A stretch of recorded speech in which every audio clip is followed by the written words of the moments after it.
আজকের ভিডিওটা তাদের জন্য যারা বিরিয়ানি খেতে তো খুবই ভালোবাসো, বাস দোকান থেকে কিনে খেতে পছন্দ করো না।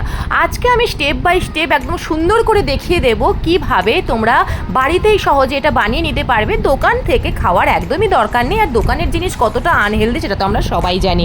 তার জন্য দেখো, প্রথমে চিকেনটা আমি ম্যারিনেট করে দেবো। এখানে আমার 800 গ্রাম মতো চিকেন আছে। আমি তাতে হাফ চামচ লাল লঙ্কা গুঁড়ো, হাফ চামচ হলুদ গুঁড়ো, হাফ চামচ জিরে গুঁড়ো, হাফ চামচ ধনে গুঁড়ো, হাফ চামচ বিরিয়ানি মশলা, স্বাদ মতো নুন, দু টেবিল চামচ আমি আদা রসুন বাটা দিয়েছি, 4 টেবিল চামচ টক দই দিয়েছি, 2 টেবিল চামচ সাদা তেল দিয়েছি। এবারে এক টেবিল স্পুন আমি কেওড়া water, 1 table spoon rose water ভালোভাবে মাংসের গায়ে কিন্তু এটা মাখাতে হবে। আর মাখিয়ে যদি ওভারনাইট ম্যারিনেট করা যায় তো খুবই ভালো, বাট না হলে মিনিমাম 1 ঘন্টা কিন্তু ম্যারিনেট করে রাখতে হবে। আর ভালো করে ওই ম্যারিনেশনটা কিন্তু মাংসের মধ্যে ঢুকিয়ে ভালো করে হাতে এটা রেখে মাখিয়ে নিতে হবে। তারপরে ঢেকে রেখে দিলাম আমি 1 ঘন্টা, কারণ আমিও ওভারনাইট করতে পারিনি। তারপরে এবারে কিন্তু চালের পালা, চালটা রেডি করার পালা। তো আমি হাফ কিলো চাল আমি এখানে দাওয়াতের রাইসটা নিয়েছি। এটা খুবই ভালো কোয়ালিটির চালটা, ভালো করে ধুয়ে 3-4 বার জল পাল্টে ধুয়ে আমি 30 মিনিট মতো এটা ভিজিয়ে রেখে দিয়েছি।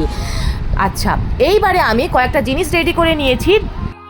কয়েকটা জিনিস আমি রেডি করে রেখেছি। ডিম আর আলু সেদ্ধ করে নুন হলুদ দিয়ে ভেজে রেখেছি, আর আমি একটা বড় পেঁয়াজ বেরেস্তা করে রেখেছি। এইবার রাইসটা রেডি করব জন্য একটা জায়গা নিয়ে নিয়েছি, তাতে একটু বেশি করে জল গরম করতে দিয়েছি, এবং এর মধ্যে আমি এমন নুন দেবো যেন জলটা পুরো নোনতা হয়ে যায়, তবেই কিন্তু ভাতটাতে সুন্দর নুন হবে, আর পরে নুন দেওয়ার দরকার হবে না। দিয়ে দিয়েছি গোটা গরম মশলা।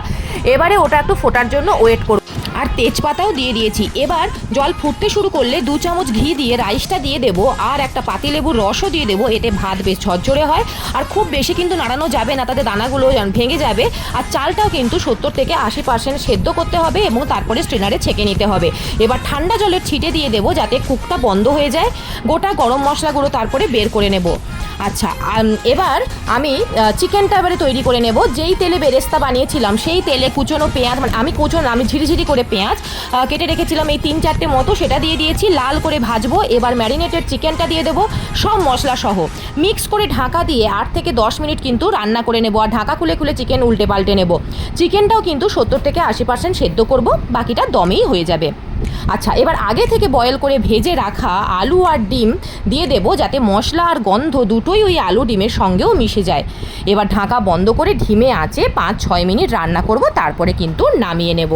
আর এদিকে আমি একটা জাফরান জাফরান দেওয়া কেশর দেওয়া দুধ রেডি করে নেব। উষ্ণ দুধে আমি এভারেস্টের কেশরটা ইউজ করি, সেটা দিয়ে দেবো।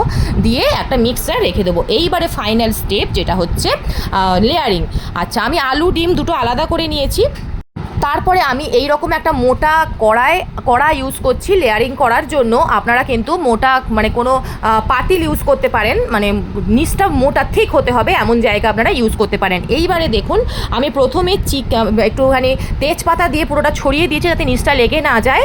কম তেজপাতা ছিল, আপনাদের কাছে বেশি তেজপাতা থাকলে নিচের পুরোটা তেজপাতা দিয়ে তার উপরে আপনারা চিকেনটা দেবেন। তো প্রথমে চিকেন, তেল, মশলা ভালোভাবে দিয়ে দিয়েছি। তারপরে কিন্তু কিছুটা ভাত দিয়েছি। হাত দিয়ে আলগা করে কিন্তু ভাতটা ছড়াতে হবে, বেশি চেপে কিন্তু ভাতটা একদমই দেবেন না। তারপরে দিয়ে দিয়েছি আলুগুলো, বাকি যে তেল মশলা ছিল সেটাও কিছুটা দিয়েছি। এবারে দিয়ে দিয়েছি ওই জাফরান গোলা দুধ, বিরিয়ানি মশলা দিয়ে দিয়েছি 1 চামচ মতো, কিছুটা বেরেস্তা দিয়ে দিয়েছি, আবার একটুখানি পুদিনা পাতা দিয়েছি, ধনে পাতা দিয়েছি। আপনারা পুদিনা পাতা নাও দিতে পারেন, তবে দিলে একটা অদ্ভুত সুন্দর ফ্লেভার আসে।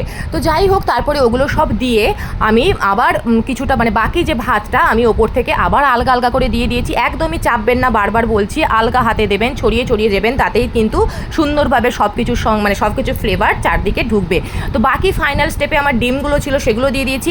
আবার যা দিয়েছিলাম, বেরেস্তা, ধনে পাতা, পুদিনা পাতা, বিরিয়ানি মশলা, জাফরান গোলা জল, আর অবশ্যই এইটা যেহেতু আমার ফাইনাল স্টেপ, এইখানে আমি 1 চামচ করে কেওড়া জল, 1 চামচ গোলাপ জল, আর 2-3 ফোঁটা আতর কিন্তু মিঠা আতর কিন্তু আমি দিয়ে দেবো। আর তার সঙ্গে দিয়ে দেবো 2 টেবিল চামচ মতো ঘি। চারদিকে ছড়িয়ে ছড়িয়ে এগুলো দেব।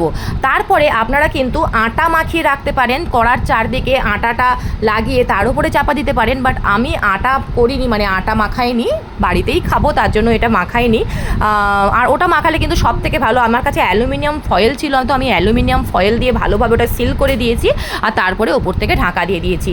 এইবারে দেখুন একটা তাওয়া আমি গরম করে নিয়েছি হাই হিটে, তারপরে ওই কড়াটা চাপিয়ে একদম কমিয়ে 30 থেকে 45 মিনিট আপনাদের পরিমাণ, মানে ভাত জিনিসের পরিমাণ অনুযায়ী এটা কুক করতে হবে, একদম ধিমে আছে। তো আমার এখানে 35 মিনিট মতো লেগেছে। 35 মিনিট পরে গ্যাস বন্ধ করে দিয়েছি, তারপরে কিন্তু আরও 10 মিনিট রাখতে হবে, মানে বন্ধ করে 10 মিনিট রাখতে হবে। তারপরে দেখুন আমি এটা খুললে সার্ভ করছি, লাগছে না একদম কলকাতা স্টাইল বিরিয়ানি, সাদা হলুদ সব মিশে একদম দারুণ হয়েছিল সেদিন এই বিরিয়ানিটা। আর বিরিয়ানি মানে রায়তা হবে না, স্যালাড হবে না, তা তো হয় না। তো বিরিয়ানিটা আমি সার্ভ করেছিলাম রায়তা, স্যালাড আর আমের চাটনির সঙ্গে।